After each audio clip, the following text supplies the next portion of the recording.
Persona 5's critique on society is a topic that I rarely get to discuss online, and that kinda sucks because I personally think that he has some of the best commentary on it. Even with all the supernatural elements, he does a good job to make the message grounded, relatable, and realistic. Don't get me wrong, I know P5 is known to be the game that's all about breaking free from society's stigma and all, but I don't see that much discussion about how it's portrayed or shown. It actually covers a lot of the issues we deal with in our modern day society and makes some pretty interesting comments on it. The hypocrisy of the general public, the influence of social media, the societal pressure young people go through, the corruption or the injustice that's within our own society, and how we the public let it slide or are complicit with it. Mementos as a concept is here to show us how everyone has their own problem, their own shadows. I think making Mementos a palace for society itself is such a great idea because it goes back to the message of the game. It's not as flashy as the main palaces and doesn't seem that important at first. The problem of the masses are on a much smaller scale compared to the main antagonist, but as the game progresses, you can see Mementos changing with how the general public react to your action, and it becomes a bigger deal over time. You start getting more and more requests to help out people, and the Phantom Thieves themselves are viewed as savior of society. Mementos is here to represent how messed up the current society is. The environment is creepy and keeps going further down. The train tracks are here to remind you of the same one in the subway station, on how everyone is happy or pleased or just indifferent to take this uncomfortable transport every day without any thought or any complaints. The depth of Mementos is just genius. I love it so much. The final level of the game being on how society doomed themselves because of the lack of action makes so much sense when you basically look at the story as a whole. They've been so passive during basically all the events of the game that the outcome of the deaths being this creepy and just sad to look at honestly makes sense, and that was the only option left. It's also a great way to add tension to an already dire situation because it makes the Phantom Thief question themselves on how the contribution to society was negligible at best, and on how the public never cared about being inspired and they saw everything as entertainment. It really makes you think, are these people worth saving if they're wishing for someone like Yaldabaoth to rule over them? But enough with the introduction, let me actually go in depth on how Persona 5 portrays the society because it goes deep, and honestly, that's my favorite part of the game. But enough with the yapping.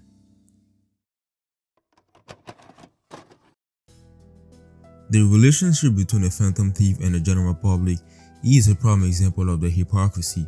It really shows you how fickle the public can be when it comes to societal matters.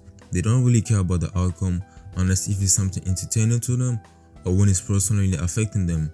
I think this discussion with Akechi really shows you how they feel about the events of the game and on how it doesn't bother them. At first, the thieves were seen as heroes of justice, those who would save society from itself, and honestly, I do think some people did believe in them. All those different Mementos requests is an example of the impact on the lives of many people. You can't really fault the Phantom Thief for thinking they were doing something right because it did look like they were making a change, from helping fellow students who were getting bullied and abused to helping the public with any type of problem.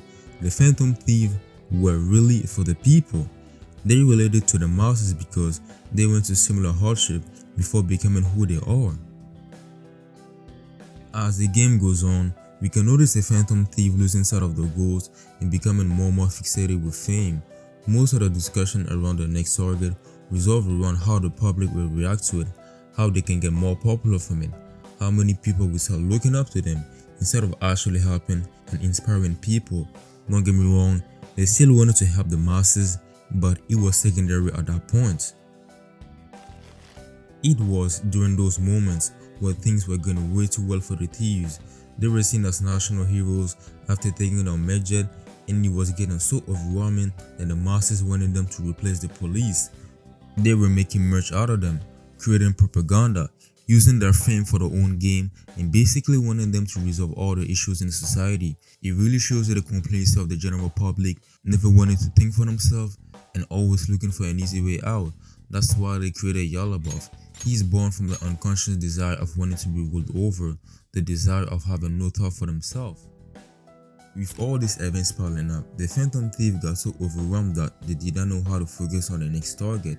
Using a fence up as a way to choose the next one was the first red flag of the many mistakes. They used to go against criminals who personally hurt someone next to them, but in this case, the main reason was to please the masses and to get more popular from it. But even with all that, I really don't know if I can fully blame them for what happened. I still think they should have been much more cautious about Okumura. They acted very recklessly in this case. They are still teenagers with supernatural powers and they were bound to make mistakes or to mess up. But with Shido pulling the strings to trap them, there wasn't really anything they could do honestly. Their fixation with fame and public also is the main reason why everything went to the worst case scenario possible, and they could have definitely avoided all that, but they still have a valid reason to save Haru from her fiance, and it's kind of a lose-lose scenario. They have to save Haru, but at the same time with Okumura dying, they take the blame for practically all the mental shutdown even though it's not them. So it's actually very complex the more I think about it. They were too reckless and too powerless at the same time. They got caught in their own game and paid the price for it. And honestly, it's great. Even though I think that section of the story is very bad, like it is terrible, but everything post that is peak. It sets up so many stuff, so I can kind of forgive it for being terrible, honestly. It was after Okumura's death that everything changed for the worse for them. They went from heroes of Japan to being treated like murderers overnight. The fact that his death was shown all over Japan is probably the main reason why they were crucified so quickly. And the game also does a good job showing you that change with the support meter you see on the calendar. I believe it takes you 2/3 of the game to get over 80 or 90% of the support from the masses, and then after Okumura's death, you start losing 10% overnight. In 1 week, they lost all the support they built up over the past 6 months, which is scary. They didn't even get the benefit of the doubt. They were instantly blamed on the spot without any way to speak up. It gets to the point where the public doesn't even recognize the action at all and sees all of it as a hoax, just a mere coincidence, something that doesn't matter in a grand scheme of things. Of course, there are some people who believe in a phantom thief and think they're innocent, but the minority is so low that it's basically useless to even mention them. The voices of the masses are always the most important ones, and that's why basically every faction in the game, the thieves, the antagonists, try to please them and try to have them on their side. They are the ones with the most power. The general public has always been shown to be very passive during all the story arcs in the game. They don't want to change, they don't want to struggle, they don't want to fight. They're always looking for an easy way out and blaming others for their misery. They put all the burden on the phantom thieves to fix their problems because it's the easiest thing to do. They don't realize the collective force they have when they work together. They are the ones who are capable of changing the status quo and society itself, but refuse to do so because it feels like doing too much work. They are the reason why the death of Mementos is related to the sin of sloth. It portrays the lack of implication of the masses when it comes to standing up for themselves. With each passing day, you can see the mass stagnant over and over again, even though the Phantom Thief have done a good job to inspire people to change. So in this case, is Yaldabaoth really wrong for thinking that they don't deserve freedom? He is obviously the worst choice when it comes to fixing society's problem. You basically have to give up your free will, your whole group, and the world is even more messed up than before. But my point is, his argument of the masses being too stagnant to change is factually correct, and that's one of the most important messages in the game. Even after exposing characters like Yoshida, Shido, Madarame, and all the rest, they've displayed a lack of care to change anything. So of course Yaldabaoth, who is born from the desires to be ruled over, is going to feel entitled to save the world. That twisted sense of salvation is quite literally the only reason why he exists. Why should the people have the freedom of choice if they are willing to choose someone like Shido as Prime Minister even after he got exposed? Why should the people have the freedom of choice if most of them were complicit in covering up Yoshida? The Phantom Thief were just seen as a trending topic, so they could dump all the issues onto, and at the end of the day, they just forgot about them like they never existed. The funniest and most disturbing fact about all this is that it's exactly what's currently happening. The ignorant masses continue to support someone who's shown no signs of actually wanting to help them and continue to get richer at the cost of other people.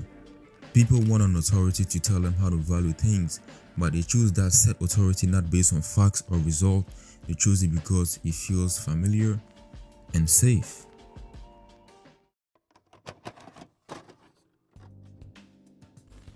Social media in Persona 5 is often a way to see people's real feelings and thought. The fan site gives the game a feature similar to a social media comment section, where the users can submit their personal requests, no matter how ridiculous they may be, and the apps helps the Phantom Thief in seeing the true nature of the target. It reinforced this idea that sometimes it's the thieves against the world. They are constantly receiving requests at the point where it feels like they are being used by it. By adding a polling feature where people can vote for their next target, they've given too much power to the masses, which in turn makes the heart-changing experience even more hollow.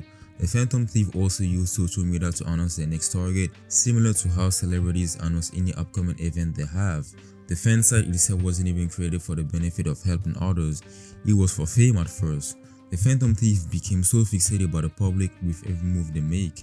It came to a point where the approval of the masses became more important than inspiring people to change.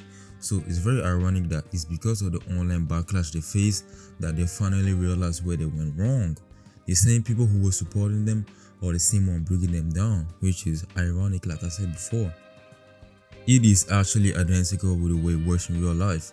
The masses don't even wait for a second when it's time to cancel you without giving you any benefit of the doubt. Social media gave everyone a platform to express themselves, and with the mob mentality that's going on, any bit of controversy will always blow out of proportion.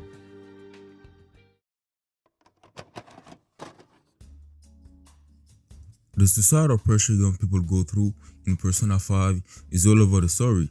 The different characters you meet all day with their own issues, and the Phantom Thief as a whole are the perfect example of that problem. Joker is wrongfully accused of assaulting someone and has to deal with the stigma that comes with it. Actually, I think the game does a poor job when it comes to making his criminal record important. Except some harsh comments in the early portion of the game, it is practically useless, which is kinda disappointing, honestly, because Mementos mission, the side manga, is not the most important aspect of it, but you can see that Ren is actually impacted and doesn't really like the stigma of being a criminal. The most important fact about all this is that he almost got his life ruined just because he wanted to help someone, and it really shows how minor and small he is compared to someone in power like Shido.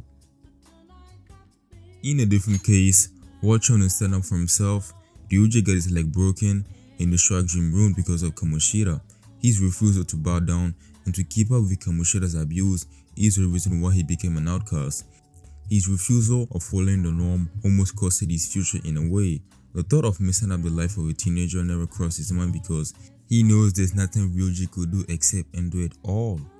In this scenario, can we really blame the students for not speaking up? They already got an example of what would happen, and look at the way it ended with Ryuji. It wasn't too nice to say the least.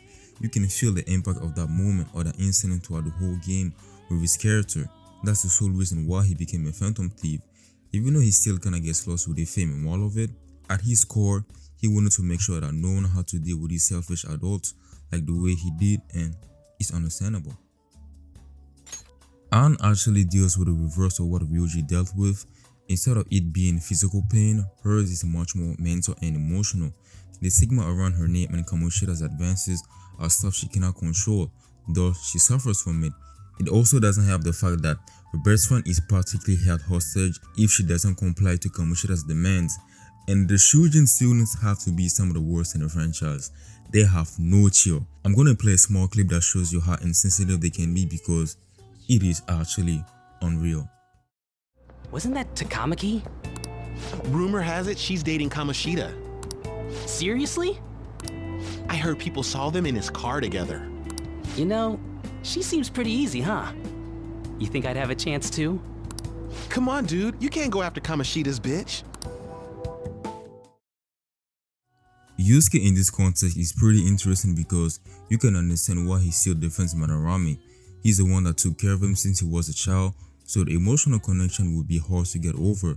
Even with all that, Madarame still willingly lied to him about practically everything: the Sayuri, his mother, and all his past students. He's using Yusuke's talent to benefit himself because he knows there's nothing he could do. Between Yusuke and Madarame, Madarame is the one with the power in the dynamic, so Yusuke has to comply because that's basically his foster father in a way. Makoto actually has some of the best examples of the pressure they have to deal with when it comes to the different members of the Thieves. Her situation of loneliness and being pressured by teachers is something that is much more common and much easier to explore. The most important aspect about Makoto's life and her character before she met the Phantom Thief was her relationship with the adults in her life, mainly the Shujin principal and her sister Sai. The feeling of being a burden or useless to anyone is one of the worst things you could ever feel, especially when it's someone that you care deeply about. The Shujin principal was just using her for his own agenda and didn't really care about how she feels. He's using a college recommendation as a way to make her do a bidding, in a way of a blackmail basically. Even Anne takes notice of that fact and tells her how she's just being used. Sai somewhat sees Makoto as a burden. I can understand where she's coming from because she is the one taking care of both of them, but it comes to a point where it becomes borderline toxic between the both of them and it's just not a healthy dynamic between the two sisters. Futaba really goes through a lot because of what happened to her. Being ghastly about the death of your own mother at the age of 12 was always going to end terribly. They ruined her mental state because they wanted her mother's research and did not care about what happened to her. They even created a fake note to make her feel even more guilty. In their eyes, she was just meaningless. Haru has to deal with the fact that her father wants to sell her away for more political power and has to deal with her abusive fiancé. Okumura uses the fact that he is her father to make her accept anything he wants. He doesn't really care about how she feels if it means getting more power and more influence out of it. Goro Akechi. I don't know why I say his full name, I just wanted to say it, but anyways, he really deals with the most out of all of them. I've rarely seen someone with such a bad deck of cards to deal with during his whole life. Losing his mother at such a young age is something that still deeply affects him, and even with Akechi having great powers thanks to his persona, Shido is still the one with the upper hand in the dynamic or the relationship. He turned him into a killing machine because he knows how to control him, and to make matters worse, Yaldabaoth chose him as the one who would bring chaos to the masses, so he was destined to have a messed up life. I feel bad for Akechi, and I can understand why he's so hateful, but it doesn't justify inflicting that same pain he felt to other people. He definitely ruined the lives of many people without caring about it. He's obviously a victim of Shido's and Yaldabaoth's schemes, but he's not blameless, and personally, I don't think it's redeemable, but that's just me. He's still my GOAT, top 3 in the game, top 3 in the franchise, but how can you forgive him? But anyways, let's move on. Kasumi or Sumire has to deal with a huge pressure the school puts on her to improve their image. They really don't care about the toll it takes on her if it doesn't benefit them. They're forced her into a position where it's almost impossible for her to perform at her best, but still blames her for underperforming. Maruki also had a type of control over her life, but not in a negative way, so I won't go deeper into it. With all that being said, the most important aspect about the pressure they go through is how the adults around them have the power to dictate their lives or to even ruin them. In each of these situations, they had no control whatsoever. They were forced to comply. If it wasn't for their personal powers, we would be talking about a different game and a different story. The injustice and the corruption in Persona 5 is covered in practically all the social links in the game. Most of the unfair treatment the characters face are incidents they cannot control. From top to bottom, most of the people in power are corrupt to the core, be it the police, the politicians, the CEO. Most of them are only here for their own benefits and nothing else. The act of every single antagonist is also an example of that problem. You could argue that the fact that they are all villainized could be an issue because that's only one way of seeing things, and it could be much more nuanced than just saying everyone in power is evil, but it's pretty realistic with the way it's shown, so I don't have that much of a problem with it honestly. One thing I really like about the way the game portrays injustice and corruption is that both the adults and teenagers are victims of it. You can even make the case that the adults have it worse because it's always something that could ruin their life forever. I don't really know how I'm gonna cover this point. I could just go over all the social links and antagonists to get my point across, but that might take hours and we don't have time for that. You all play the game, so I think I'm just gonna narrow it down to like 4 or 5 social links, including the antagonists, to really show the corruption and injustice across the game. Shujin Academy is the first example of that problem. The school is well aware of Kamoshida's action, but willingly still protects him because they know they get something out of it. The image of the school is more important than the student who attended, which is kinda sad the more you think about it. You put your trust into a school to learn new things and to maybe succeed in life, but that same institution doesn't even value or protect you. In a different case, Yoshida's social link explores some of the corruption that can happen within politics. He's nowhere near as bad as Shido. Don't worry, we'll get to him later, but Yoshida's case is still something worth mentioning. Most of the dead members present are only here for their own benefits, using their influence to live a rich life, going on vacation instead of attending meetings, and embezzling funds. Yoshida was falsely accused of the latter one and had to deal with the stigma of no good title for 20 years. Do you really know how long that is? 2 decades of people thinking you are something even though you never did that crime? It's crazy. But anyways, he had all his connection to the political scene severed and had to restart from scratch. The fact that those false accusations were published all over the media made him lose all type of credibility. From that point on, he was often victim of harassment on the street and people looked at him like he was a joke or something. Takemi's social link, in the other hand, explores how an employee can be exploited. She had to take the blame for a medical mistake even though she had nothing to do with it. The reason why she was mistreated was because people were jealous of her medical prowess, which is such a petty reason to almost ruin someone's life. Her image took a huge hit and they almost tried to lie, and the potential death of me were on her. The label of the plague doctor was talking to her and practically no one gave her a visit because of those rumors. 5's character is here to give us an insight on the legal system and how corrupt it can be, or it could be. The legal system having a 98% conviction rate for anyone who's been arrested is another showcase of how messed up the corruption is. They are even capable of creating fake evidence and fake claims to make you confess a lie or just corner you to follow their demands. The legal system the game portrays is an institution that only favors result. Winning a case is the only result that matters to them. With her drive to get a promotion being so distorted, Sai loses herself and becomes more and more obsessed with just winning instead of properly doing her job. That's why her palace is a casino where all the games are rigged. She cannot gamble her way to winning cases because any loss could jeopardize her job as a prosecutor. Bending the rules for her own benefit is a corruption she believes in, and she is well aware of it. It also doesn't help that the SIU director is applying a huge amount of pressure on her regarding the Phantom Thief case and sending her in a loop even though he knows what's going on. Most of this corruption, most of this injustice is connected to one man, Masayoshi Shido. He represents everything that's wrong with the current society. Someone who's only driven by selfish desires, destroying the lives of anyone that dares to challenge him. It could be a teenager, it could be his own client, he really doesn't care. Futaba's depression is a direct result of Shido killing Wakaba or her mother for her research. He turned Akechi, his own son, into a killing machine without any thought about how it could affect him.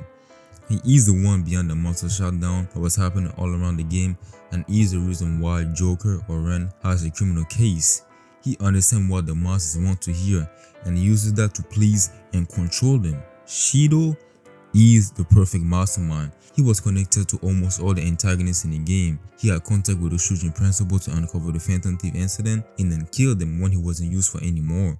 Both Madarame and Kaneshiro were directly working under him. The major incident was his idea to trap the Phantom Thief. He used Sai through the SIO director to deter her from the real culprit, and Okumura was definitely his most valuable client, and at the same time he killed him because he knows he's not useful anymore. There is one common factor that leads to all this injustice and corruption. The pursuit for absolute power corrupts everyone, and that idea is displayed in all the palace rulers. Kamoshida saw himself as a king of Shujin Academy because he knows the school needs him for the public image and they are actively protecting him. Madarame only saw his students as a way to exploit them out of their talents, even if it means lying to them and mentally abusing them. Kaneshiro is a mafia boss who is involved in a whole bunch of illegal crimes to take over Shibuya. Drug dealing, blackmail, taking advantage of minors, you name it all. Okumura is a CEO who is ready to sell out his daughter just for more political power, and he was involved in a mental shutdown conspiracy. Sai let her drive to get a promotion, overshadowed the main reason why she wanted to be a prosecutor, believing that corruption to get results is the only way to succeed in such a harsh environment. Their desire to obtain more power or control have ruined the lives of countless people, and they are linked to one person, Masayoshi Shido. He is somehow connected to all these people and directly influenced most of the major events in the game. We might need to have an open discussion on Shido being one of the best antagonists in the franchise because he is up there. All this research for this vid made me realize that he is involved with everything and it's great. Top tier villain. Mementos is a palace for the general public. It's a place created by the collective unconscious of the masses. Unlike the palaces of the different antagonists who all have unique style that reflect their distortion, Mementos is much more mundane, much more creepy. The whole aesthetic and design is sure to show you how complicit the masses have become. The entire game portrays that problem, and the breaking point for all this distortion resides in possibly the best story arc in the franchise, the deaths of Mementos. The prison of sloth is a perfect way to describe Persona 5 society, a place that regroups all kinds of different social standing. It could be students, teachers, businessmen, and all of it. The masses gave up on their freedom and willingly decided to live in these prisons. They never cared about societal change, that's too much work for them. For the public, these prisons feel much safer than the idea of being free. The people in Mementos are defeated, drained, and don't see any point in continuing further. The different interaction with the people in the depths really shows you how messed up this whole place is. They fully give up on life or any type of change, and that's kinda sad, you know. Diving deeper into the depths, we encounter the treasure of the masses, the source of all these distortions, the Holy Grail, and now we can finally talk about Yaldabaoth because he is the most important character in the game. Yaldabaoth as a character is really interesting to analyze because he is the one who sets up the whole story as a game between Joker and Akechi, one who would bring distortion to the masses and one who would stand up against the oppression and inspire people to change. He is also the creator of the metaverse, so you can actually make the argument that he is the most supported character in the story. Yaldabaoth is created by the will of the masses, the people who want to be free from thinking for themselves, the people who want to be free from any burden, and the people who don't want to strive for growth. Yaldabaoth is society itself, the true antagonist of the game. Those are the same people who allow all this oppression and wrongdoing to others. Throughout the game, the masses are displayed a stagnation and lack of care or agency when it comes to the different events of the story, even after exposing characters like Yoshida, Shido, Madarame, and all the rest. Until society itself is hugely impacted, they will never strive for change because all those different problems or issues are not personally happening to them. So it's much easier to ignore it as just another problem that will get covered up later on. It's much easier for them to blame it on one aspect instead of realizing that they are the problem and that they need to change for a better society. In that regard, I can see where they're coming from because we all do that. No matter how much you try to change something major, there's always that minor problem you will ignore because you personally don't relate to it.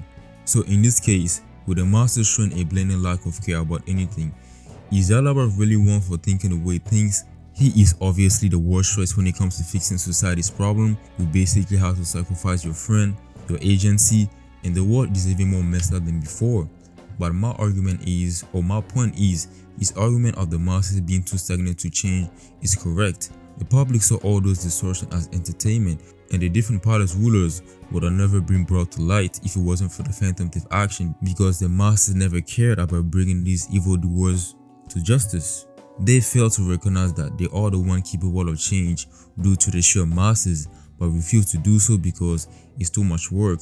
The reason why Joker lost the game is because the public failed to take action even after Shido was exposed for his evil acts, and even then, they still made up excuses and supported him.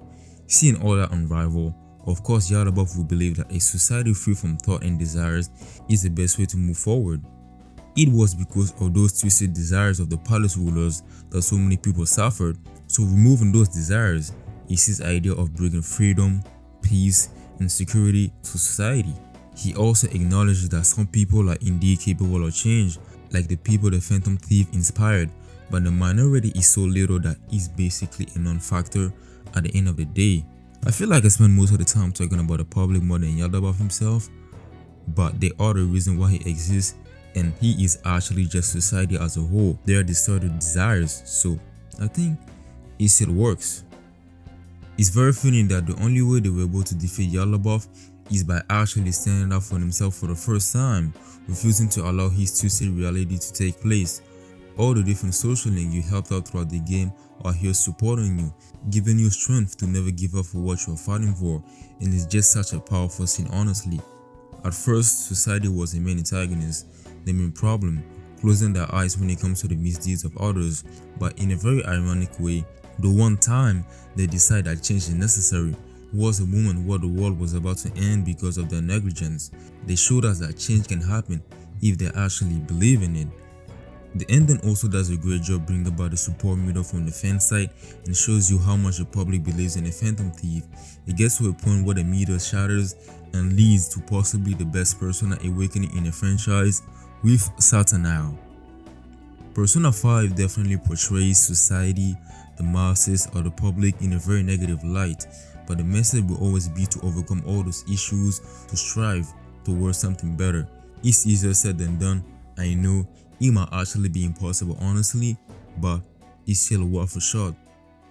But that's all I got for today. Thank you for watching. Don't forget to do all the YouTube stuff. I always wanted to make a video on Persona 5 critique on society because it's been on my mind for so long, but I never thought it would take me so long to write the script. It took me like 3 weeks and I had life, exam, school getting in the way of it, but I'm actually really happy with the end product of all those research that I had, and I should be proud of myself. But thank you for watching and stay safe.